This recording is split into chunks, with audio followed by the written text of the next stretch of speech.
Абхаз армян номерлүү унааларды легалдаштыруу боюнча жумушчу топ түзүлдү. Бул тууралуу экономика жана коммерция министрлигинен билдиришти. Маалыматка ылайык аталган автокөлүктөрдү каттоо тиешелүү ченемдик укуктук акт кабыл алынгандан кийин гана ишке ашырылат. Жарлыкты ишке ашыруу жана транспорт каражаттарын каттоо үчүн ведомстволор аралык жумушчу топ төмөнкү маселелерди иштеп чыгууда. Автотранспорт каражаттарынын алгачкы каттоо эрежелери жана шарттары, жыйымдардын өлчөмү жана колдонуу мөөнөтү, чет өлкөлүк жарандардын башкаруусундагы автотранспорт каражаттарын кайра ташып чыгуу жана алардын жүрүү мөөнөттөрүнүн көзөмөлдөө тартиби. Бул иш-чаралар автоунаалардын легалдаштыруу процессин стималуу жана натыйжалуу жүргүзүүгө багытталганы кошумчаланды. Белгилей кетсек, президенттин жарлыгына ылайык министрлер кабинетине 2 айлык мөөнөттө чет мамлекеттердин каттоо белгилери бар автотранспорт каражаттарын легалдаштыруу тартибин иштеп чыгуу жана аны этап менен жүзөгө ашыруу тапшырылган. Ага ылайык мыйзамдаштыруу төмөнкү этаптар боюнча жүргүзүлөт. Документтери бар автоунааларды каттоо, документтери жок, бирок техникалык абалы талаптарга жооп берген унааларды каттоо, документтери жок унааларды башка максатта пайдаланууга мүмкүнчүлүк берүү.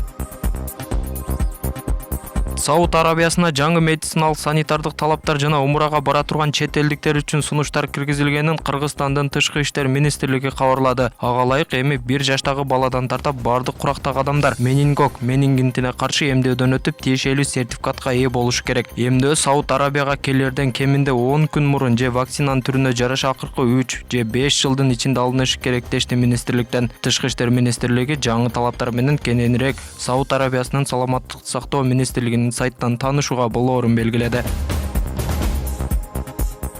Камчы Көлбаевдин өлүмү үчүн өч алууну көздөгөн 37 жаштагы өгүз кайманы аттуу БАБ кармалды. Бул тууралуу УКМК билдирди. Маалыматка караганда, шектүү социалдык тармактарда фейк аккаунттар аркылуу Көлбаев үчүн өч алуу ниетинде массалык башаламандыкка чакырган постторду байма-бай жарыялаган аныкталган. Факт боюнча Кылмыш жаза кодексинин 278-беренеси менен иш козголуп, БЭБ юстиция министрлигинин номер 21 мекемесине киргизилген. Учурда кылмыштуу байланыштарды аныктоо боюнча тергөө амалдары жүргүзүлүүдө. Өгүз буга чейин адам мурдого баңгизатты мыйзамсыз даярдоого айыпталып соттолгон.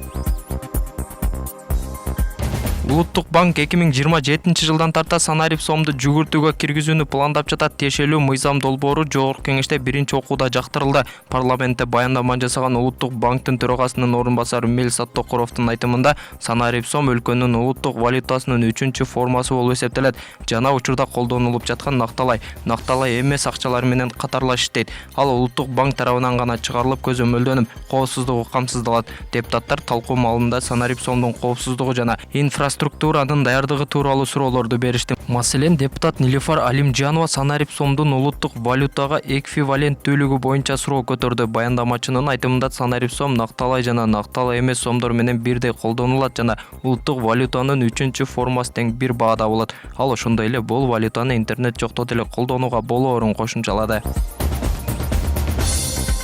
Пархат Түлендибаев кайрадан Жогорку кеңештин депутаты болду. Бул тууралуу Борбордук шайлоо комиссиясынын жыйынында маалым болду. БШКнын төрайымы Нуржан Шайылдабекова Түлендибаевге депутаттык күбөлүк жана төш белги тапшырды.